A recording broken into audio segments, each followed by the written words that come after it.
Cassidy Lynch had seen 15 war zones across 8 planets, and she'd learned one fundamental truth. Somebody was always lying about something. Today's lie was peacekeeping operation. The Galactic Alliance had rolled into Skirran territory 3 weeks ago, with enough firepower to flatten a continent and enough propaganda officers to fill a stadium. Cassidy was embedded with Commander Vrexic's unit for what they called documentation of humanitarian assistance. Translation: make the invasion look good for the folks back home. She'd photographed smiling soldiers handing out rations, reconstruction efforts, medical aid. All very photogenic. All very, we're the good guys here. Which is why the execution squad was a bit of a surprise. Prisoners for immediate termination, announced a junior officer, marching 5 figures into the dusty courtyard. Cassidy raised her camera automatically. Standard documentation. Probably captured enemy combatants. She'd seen it before.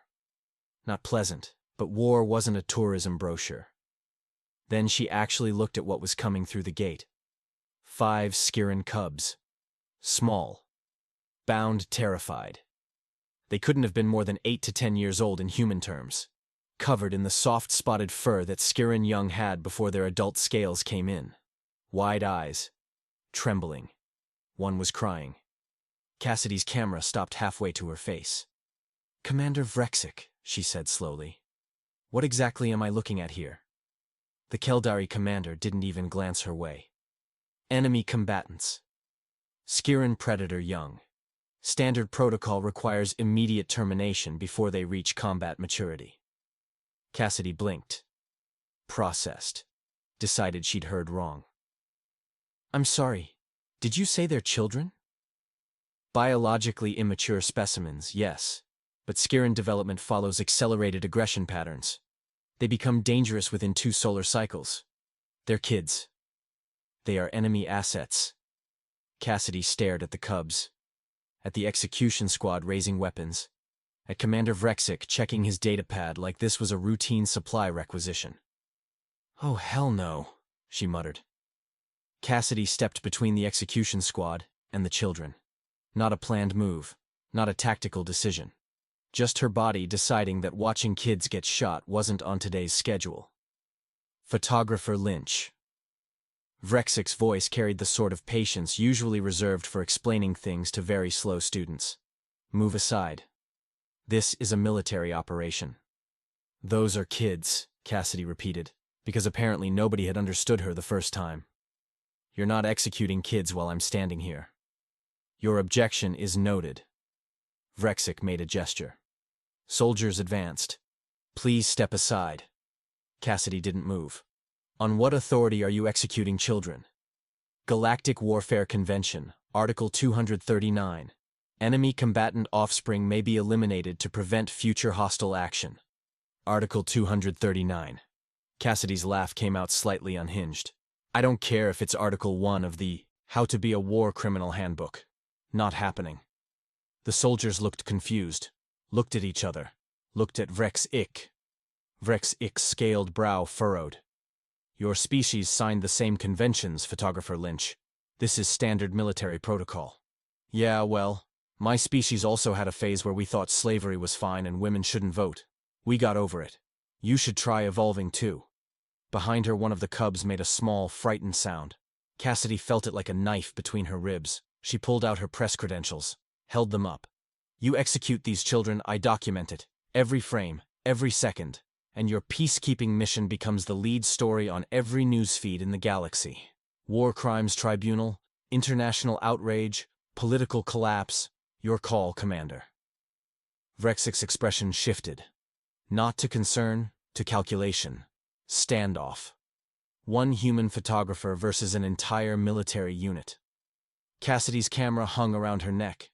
She could feel its weight. Suddenly it felt heavier than any weapon. "Your career is over," Vrexic said quietly. "Probably," Cassidy agreed.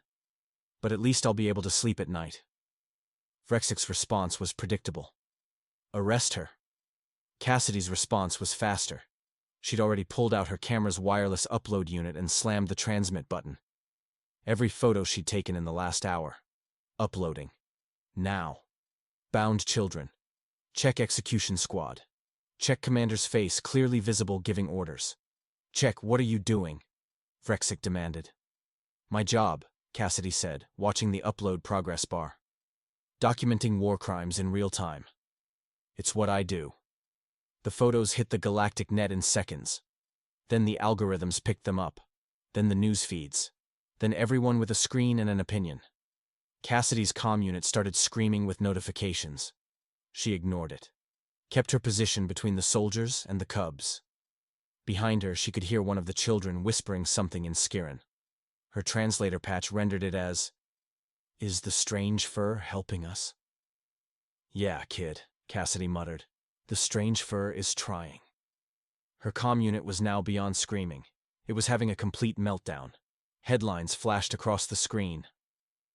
Alliance executes children, war crimes exposed by human photographer. Defiant journalist blocks military execution. Vrexic was getting his own notifications. His expression suggested they weren't good news. "You've just compromised this entire operation," he said, voice tight with controlled fury. "Good," Cassidy shot back. "Your operation sucks." Alliance command was calling. Probably multiple people. Probably very angry people. Cassidy didn't care. She was too busy watching the execution squad, who were now looking very uncertain about whether shooting a human journalist on live galactic broadcast was a good career move. "Commander," one soldier said nervously. "Orders?" Vrexic was getting more calls. More messages. The kind that probably included words like political disaster and immediate withdrawal. Cassidy pressed her advantage. "Here's what's happening now. These kids are under my protection. Anyone who wants to touch them goes through me, on camera, with billions watching. This is military territory," Vrexic said. "You have no authority. I have a camera and a conscience. Beats the hell out of whatever you're working with." The cubs were huddled together now, watching the standoff with terrified eyes. The smallest one, a female with distinctive white markings, was crying silently. Cassidy wanted to turn around, wanted to comfort them, couldn't risk taking her eyes off the soldiers. "Final warning, Photographer Lynch," Vrexic said. "Stand down." "Counter-offer," Cassidy replied. "You stand down. Take your execution squad, your war crimes, and your bullshit protocols, and get the hell away from these kids." New notification on her comm. Alliance High Command. Direct order. Remove the human by any means necessary. Vrexic saw it too. His expression hardened. "Soldiers," he commanded, "remove the photographer. Use of force is authorized. Plasma rifles powered up." That distinctive whine that meant someone was about to have a very bad day. Cassidy stood her ground. Camera in one hand, press credentials in the other. 5 terrified children behind her. The galaxy was watching. She had exactly 0 plans to move. The soldiers advanced. Slow. Professional. Probably hoping she'd lose her nerve. Cassidy Lynch had documented massacres, survived 3 different assassination attempts, and once spent 2 weeks embedded with rebels who thought personal space was a capitalist conspiracy. She'd been through worse. Probably. "Last chance," Vrexic said. Cassidy smiled. It wasn't friendly. "Same to you, Commander. Last chance to not be the guy who killed a journalist for protecting children. That's a legacy that sticks." Behind her, one of the cubs whispered again. The translator caught it. "Why is she doing this?" Another cub responded. "Humans are crazy." "Not crazy," Cassidy muttered. "Just really bad at watching kids get murdered." The soldiers were 3 meters away now. 2 meters. Cassidy's finger hovered over her camera's record button. Whatever happened next was going to be documented. For better or worse, the galaxy was about to learn what happened when you made a human choose between following orders and protecting children. Spoiler alert, the orders didn't stand a chance. Galactic Alliance headquarters was experiencing what the emergency protocols delicately termed a total clusterfuck. High Chancellor Kickstar, ancient, crystalline, and currently vibrating with bureaucratic fury, convened an emergency session of the ruling council. His 4 eyes blinked in independent patterns of distress as he reviewed the situation. "Let me understand this correctly," he said, voice resonating through the chamber. One human photographer has created an interstellar incident of unprecedented magnitude. In under 3 hours. 2 hours and 43 minutes, actually, corrected an aide. Kickstar's crystals dimmed. Wonderful. The holoscreen displayed Cassidy's photos. Children in chains, execution squads. Commander Vrexic's face frozen in the moment of giving the order. The images were everywhere. Every newsfeed. Every social platform. Every communications channel across 200 species and 500 billion citizens. You couldn't suppress this if you tried. They'd tried. Ambassador Kowalski, human representative to the Alliance, currently wishing he'd chosen literally any other career, stood to address the Council. On behalf of Earth, he began carefully, we apologize for our citizens' emotional response to... His communicator buzzed. Incoming transmission. Public broadcast. Cassidy's face appeared on every screen in the chamber. Hi, everybody watching this, she said, looking tired and absolutely unrepentant. Just want to be clear. I'm not apologizing for opposing child murder.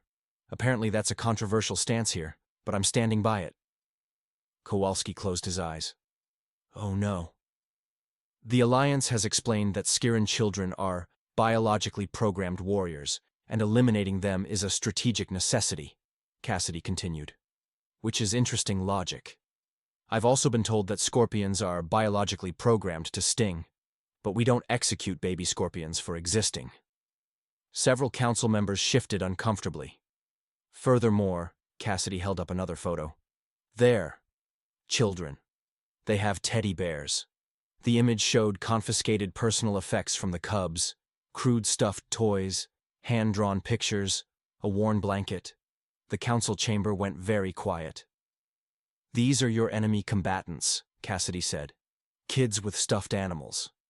Sleep tight, Galaxy. The transmission ended. Kowalski sat down heavily. Well, that could have gone better. Public opinion, already trending toward Cassidy, now swung like a wrecking ball. 17 species lodged formal protests, demanding explanation for child combatant protocols. 3 withdrew ambassadors. The Quilex Confederation threatened economic sanctions. Perhaps, suggested Kickstar weakly, we could explain the strategic necessity. We tried, snapped General Vexithera. Public doesn't care about strategy. They care about the human protecting children with stuffed animals. Then we spin this as... As what? Kowalski interrupted. As us being the good guys for trying to execute kids? That ship has sailed, and sunk, and exploded.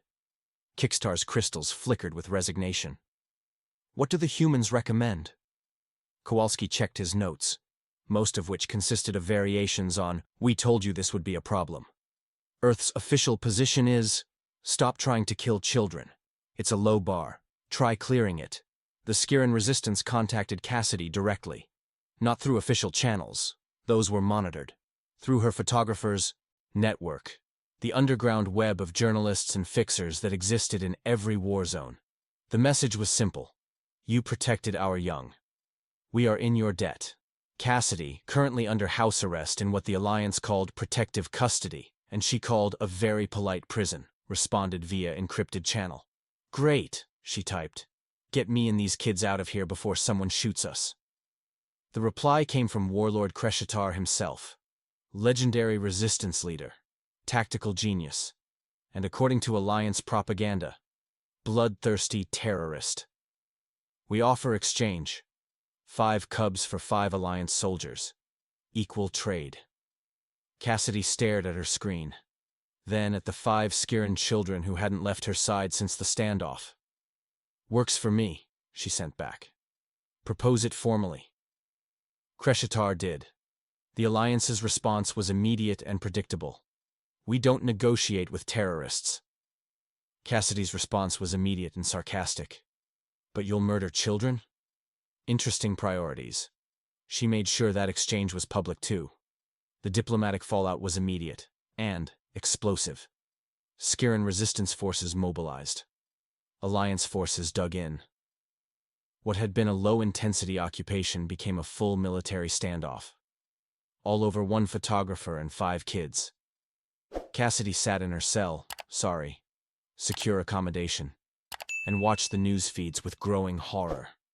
I really should have stuck to landscape photography, she muttered.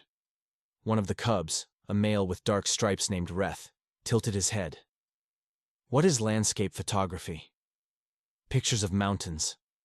Very peaceful. Nobody tries to start wars over mountains. Our mountains are sacred, another cub offered helpfully. Of course they are. Cassidy sighed.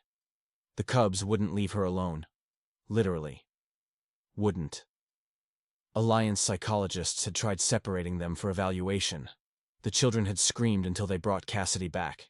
Now she was stuck with 5 traumatized alien kids who'd decided she was their new favorite person. Are you our pack mother? Asked Liz, the smallest cub, with those 2 big eyes that made Cassidy's heart hurt. I'm a photographer, Cassidy said, not for the first time. I document things. I'm not qualified to be anyone's mother. I kill succulents. I can't keep a fish alive. What is succulent? Liz asked. A plant that basically waters itself, and I still murdered it. The cubs looked at each other. Some wordless communication passed between them. We like you anyway, Reth declared. Cassidy felt something crack in her chest. Thanks, kid. She was already teaching them card games with a deck she'd borrowed from a guard. Sharing her rations because the Alliance child-appropriate nutrition looked like gray sludge. Telling them stories about Earth to distract them from the scary sounds of military mobilization outside.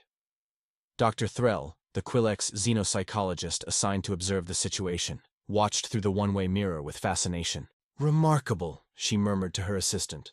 The human has triggered a complete maternal bonding response in the Skirran young. They've imprinted on her as pack mother. Should we separate them? Try that again, and they'll scream until the walls crack, Threll said. No, let the human handle it. She's doing better than our trained specialists. Back in the cell, Cassidy was attempting to explain the concept of go fish to 5 alien children who'd never seen a fish. I haven't triggered anything, she told the mirror, knowing they were watching. I just didn't want to watch kids die. That's it.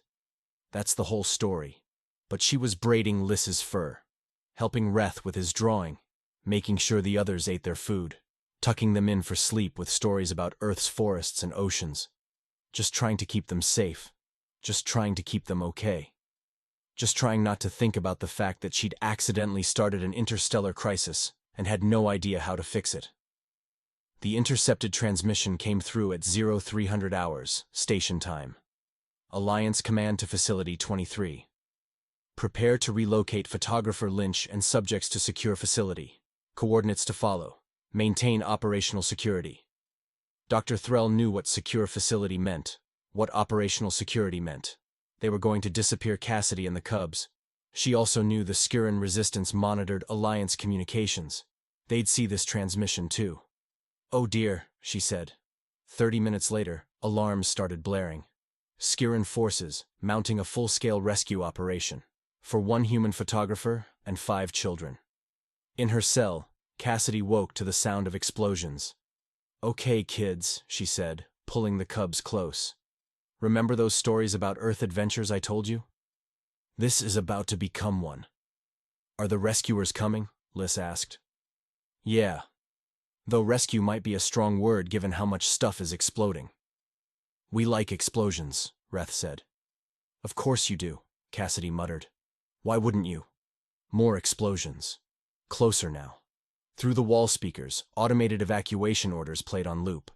Cassidy looked at 5 scared alien children who decided she was worth protecting. Who she decided were worth protecting right back. All because I took a photograph, she said to the universe. This is what I get for having principles. The wall exploded inward. Skirran resistance fighters poured through, weapons raised, ready to extract their young, and one extremely tired photographer who really should have just stuck to landscape photography, but at least the kids had stopped crying. That was something. Part 3. When rescue becomes invasion. The Skirran breach was not subtle. Explosions, plasma fire, the distinctive sound of military-grade ordnance turning reinforced walls into abstract art. Cassidy threw herself over the cubs as the ceiling rained debris. "Everyone stay down!" she shouted over the chaos. "Yes, I know it's loud. Just keep your heads. Lie SS, that means you too." The smallest cub was trying to peek at the explosions. Because of course she was. Through the smoke and dust, Skirran resistance fighters poured into the facility. Heavy armor, serious weapons, the kind of entrance that said, "We're here for business and possibly revenge." At their head, Warlord Kreshtar himself, massive, scarred, looking like someone had crossed a tiger with a tank and given it tactical training. "Photographer Lynch," his voice boomed across the firefight. "We have come for our young." Cassidy looked up from her protective huddle over 5 terrified cubs. "Could you come for them quietly? They're scared enough." Kreshtar blinked, probably not used to being scolded during rescue operations. "Apologies," he said, only slightly quieter. "Secure the perimeter." The extraction turned into a running battle through the facility. Skirran forces pushing in, Alliance forces pushing back, and Cassidy in the middle trying to keep 5 children from getting trampled. "Stay close to me," she told them, moving through corridors while plasma bolts scorched the walls. "And for the love of Reth, stop trying to pick up the weapons." "But they look cool," the cub protested. "They're designed to kill people." Less cool, more horrifying. Kreshtar and his team tried to take the cubs, tried to separate them from Cassidy for faster extraction. The children screamed, clung to her, refused to let go. "Why do they trust you over their own kind?" Kreshtar asked, genuinely confused. Cassidy, currently being used as a climbing frame by 5 panicked cubs, looked at him. "Because I'm the one who didn't try to kill them?" Just a theory. That seemed to land. Kreshtar's expression shifted, something between shame and understanding. "Then you come with us," he decided. "All of you." "Great plan," Cassidy said. "Except for the part where we're surrounded by people actively trying to kill us." Alliance forces were closing in fast. The Skirran extraction was failing. Too much resistance. Too many reinforcements. The facility was locked down, and the rescue team was about to become trapped. Cassidy found herself in a corridor with impossible math. Cubs behind her. Skirran soldiers behind them. Alliance forces ahead. Nowhere to go. Nowhere safe. Commander Vrexic appeared at the far end of the corridor. Full tactical gear. Weapon raised. "Stand down, Lynch," he called. "You're making this worse." Cassidy laughed. Actually laughed. "Worse than child execution? Doubt it. You've started a war? You started this when you decided kids were legitimate targets. I just took pictures. The standoff was perfect. Terrible, but perfect. Both sides armed. Both sides ready. Cubs caught in the middle, crying and scared." Cassidy made a decision. She stood up, picked up the smallest cub, Liz, who was trembling so hard Cassidy could feel it through her jacket. The others latched onto her legs, her arms, anywhere they could reach. "Here's what's happening now," Cassidy announced to both armies. "I'm walking these children out of here. You want them? You go through me." She pulled out her camera, set it to broadcast, and you do it on camera, for everyone to see. "You can't," Vrexic started. "I'm a human with a camera and 5 kids," Cassidy interrupted. "What are you going to do? Shoot me? On live feed? In front of billions of witnesses?" She started walking. Toward the Alliance lines. Toward Vrexic and his soldiers. The cubs clung to her like a very scared, very furry backpack. "Stand down," Vrexic ordered her. Cassidy kept walking. "No. This is your final warning." "This is my final warning," Cassidy shot back. "I'm walking these kids to safety. Anyone who tries to stop me becomes the person who shot a journalist protecting children. That's a legacy that sticks. Choose carefully." She was live streaming everything, every step, every word. Billions watched across the galaxy as one human walked 5 alien children through a war zone. 1 step, 2 steps, 3. The Alliance soldiers looked at each other, at their commander, at the cameras. Nobody fired. Cassidy kept walking. The galactic reaction was immediate and overwhelming. Social feeds exploded. News networks devoted entire cycles to the footage. Politicians scrambled. Diplomats panicked. High Chancellor Kickstar watched the broadcast from Alliance HQ, his crystalline form dimming with what might have been despair. "She's walking through our military cordon," he said faintly, "with children, and we're letting her. If we shoot her, we lose everything," Ambassador Kowalski pointed out. Public opinion, political support, basic moral credibility. But if we don't stop her, we look weak. Yeah, lose-lose situation. Multiple Alliance member species were already transmitting threats. The Quillex Confederation had frozen all military cooperation. 3 others threatened formal withdrawal if the Cubs were harmed. "Emergency Council vote," Kickstar ordered. "Now." The vote was broadcast live. Every species watching. Every citizen waiting. The question: are Skirran young legitimate military targets under current protocols? The debate lasted 3 hours. Arguments for and against. Strategic necessity versus basic morality. The vote wasn't even close. 239 species voted no. 5 voted yes. New ruling: sentient young are non-combatants regardless of species, biology, or potential future threat. Cassidy, watching the feed while still walking through the facility with her clinging cubs, had one response. "Congratulations. You just discovered basic morality. Want a cookie?" But the fighting hadn't stopped. Skirran forces were still attacking. Alliance forces still defending. Just because the Council changed the law didn't mean the soldiers got the memo. Cassidy was still trapped in a war zone with 5 terrified children. Both armies converged on her position. Alliance forces from ahead, Skirran forces from behind. Cassidy stood in the middle of a corridor, holding Liz, surrounded by the other cubs. She had 5 kids, 0 weapons, and a camera that was broadcasting to half the galaxy. "Are they going to kill us?" Liz whispered, burying her face in Cassidy's shoulder. Cassidy looked at the camera, at the billions watching, at the 2 armies closing in. "Not while I'm breathing," she said. Then both sides opened fire. Not at her. At each other. Over her head. Around her position. Cassidy hit the ground, covering the cubs with her body. Plasma bolts screaming overhead, explosions shaking the walls. "Stay down," she shouted. "Nobody move." The cubs were screaming. The soldiers were shouting. Everything was chaos and noise, and the absolute certainty that this was how it ended. 1 photographer. 5 children. Caught between 2 armies. The galaxy watched, waited, and held its breath. Because if Cassidy Lynch died protecting those kids, if those cubs were killed in the crossfire, the political fallout wouldn't just end the Alliance, it would reshape the entire galaxy's understanding of what was acceptable in war. Cassidy pressed herself over the children, making her body as big a shield as possible. "I've got you," she told them. "I've got you. You're going to be okay." She didn't know if that was true, but she was damn sure going to die trying to make it true. Above her, the battle raged on. And the galaxy watched one human refuse to move, refuse to abandon 5 alien children, refuse to accept that sometimes the innocent just had to die. It was the most human thing imaginable. And it was about to change everything. The gunfire stopped. Not because someone called ceasefire, not because of orders or strategy, because Cassidy went down. 3 hits. Center mass. The kind that should have killed her instantly.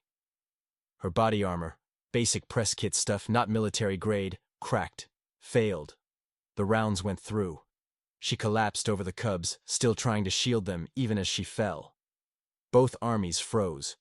Alliance soldiers stared in horror at what they'd just done. Skirran fighters looked at the human bleeding on the floor, still wrapped around their young. The universal reaction. "We just shot someone protecting children." "Medic!" someone screamed. Alliance side. "Healer!" echoed from the Skirran forces. Both sides rushed forward, not to fight, to save. The cubs were screaming. "Pack mother! Pack mother!" Cassidy was conscious. Barely. Bleeding. Vision blurring. "Kids okay?" she gasped. "Everyone? Kids okay?" Alliance medics were already working on her. "You're shot 3 times." Asked about the kids. "They're fine. They're good." Cassidy's eyes started closing. That's good." Warlord Kreshitar and Commander Vrexik reached her simultaneously. Stopped. Stared at each other over the bleeding human who just shamed both their armies into an unplanned ceasefire. Neither side wanted to be the one who finished killing the human protecting children. So they didn't. The war stopped. Right there. In that corridor. Because one photographer refused to move. Cassidy woke up in a medical bay with 5 Skirran cubs draped across her hospital bed like the world's furriest, most traumatized blanket. "They won't leave," a nurse explained apologetically. "We tried." They screamed until the walls cracked. "It's fine," Cassidy mumbled through the painkiller haze. "They can stay." The cubs were asleep. Liz had one small paw wrapped around Cassidy's finger. The door opened. Warlord Kreshitar and Commander Vrexik entered together. Awkwardly, like enemies forced to share an elevator. "Photographer Lynch," Kreshitar began formally. "You're both idiots," Cassidy interrupted, her words slightly slurred from medication. "Sign the peace thing and let me sleep." "There is no peace." "Make one." She waved vaguely at the cubs. "Look at them. They're kids. Kids who shouldn't have to grow up in war zones. You want them to become you? Bitter? Fighting forever? Or you want them to have a chance?" Silence. "Sign. The peace. Thing." Cassidy's eyes were already closing again. "And stop shooting people. Rude." Somehow, impossibly, her blunt mediation worked. Alliance agreed. No more child combatant protocols. Ever. Skirran agreed. Return all captured Alliance soldiers. Prisoner exchange. Peace treaty signed right there, in Cassidy's hospital room, with her shaky signature at the bottom because apparently you couldn't have a peace treaty without the human who'd accidentally started it. 40 years of war, ended by a photographer on painkillers telling both sides they were idiots. Liz stirred awake. "Does this mean we can stay with Pac, Mother?" Cassidy's eyes snapped open. Full panic, even through the drugs. I can't. I live on a spaceship." "We like spaceships," Reth offered. "I don't even have a house. I have a hotel room. Sometimes." "We like hotels," another cub added. Cassidy looked at Kreshitar, at Vrexik, at Dr. Threll, who'd appeared to document the historic moment. "Help," Cassidy said weakly. Nobody helped. 6 months later, Cassidy's photographs won every major journalism award in the galaxy. The photo of her stepping between execution squad and children. The live stream of her walking through the war zone. The moment she went down protecting them. She donated every credit of prize money to war orphan relief. The 5 cubs? Officially adopted. Paperwork filed. Legal custody established. She was stuck with them. Cassidy's apartment, upgraded from hotel room to actual living space that fits 6 beings, was now full of Skirran children learning to be human adjacent. She taught them photography, how to frame a shot, how to tell a story with images, peaceful conflict resolution, use your words, not your claws, how to make mac and cheese. No, you don't eat the box. The box is not food. They taught her Skirran pack dynamics, combat meditation, proper growling technique for establishing dominance without actual violence. The interspecies family became a symbol of post-war reconciliation. Other humans started adopting alien war orphans. The Cassidy's Cubs program spread across refugee centers, foster systems, adoption agencies. Cassidy watched it all with bewildered exhaustion. "I just took a photo," she told anyone who'd listen. "One photo. And now I have 5 teenagers. How did this happen?" 1 year later, Galactic Child Welfare Summit. Cassidy stood at the podium in borrowed formal wear that still had cub fur on it, facing an audience of every major species in the galaxy. "I'm supposed to talk about," she checked her notes, "how I accidentally started a revolution by not being okay with murder." She looked up.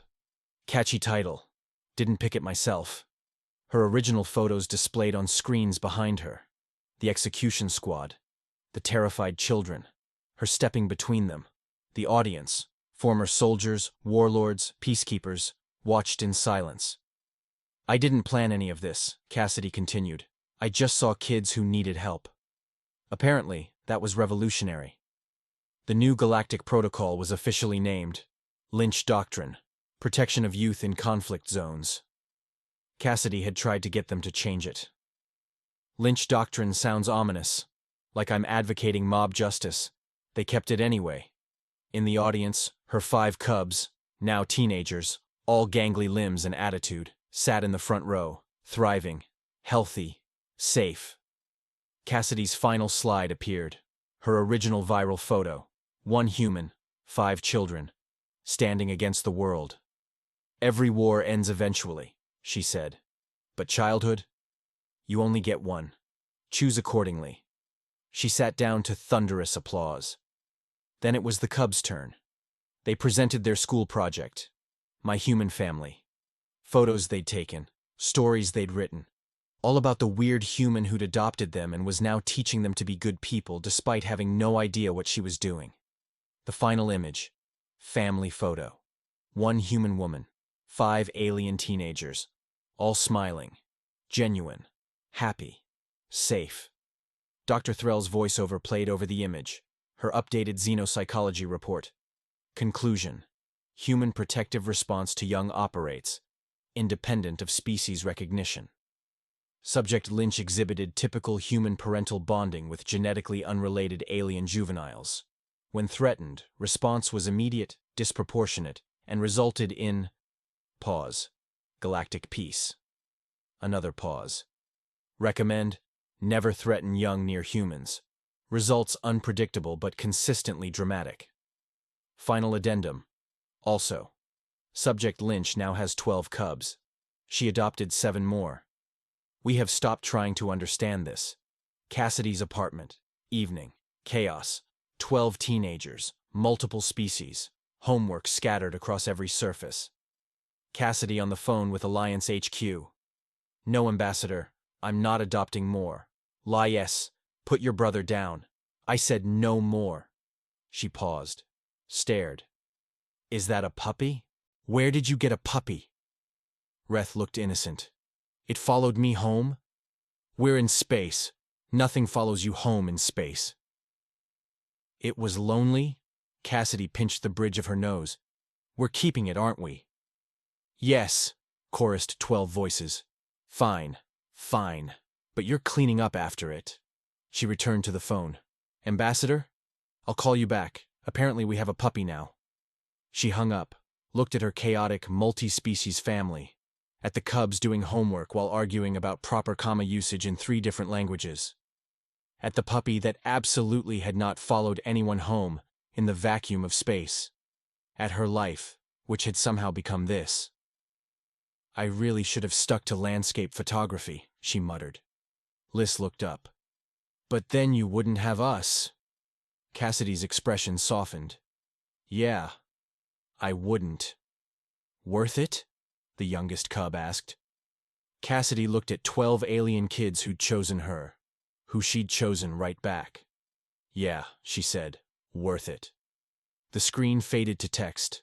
The Lynch Doctrine prevented 23 conflicts in its first year. Cassidy Lynch prevented none. She was too busy with parent-teacher conferences.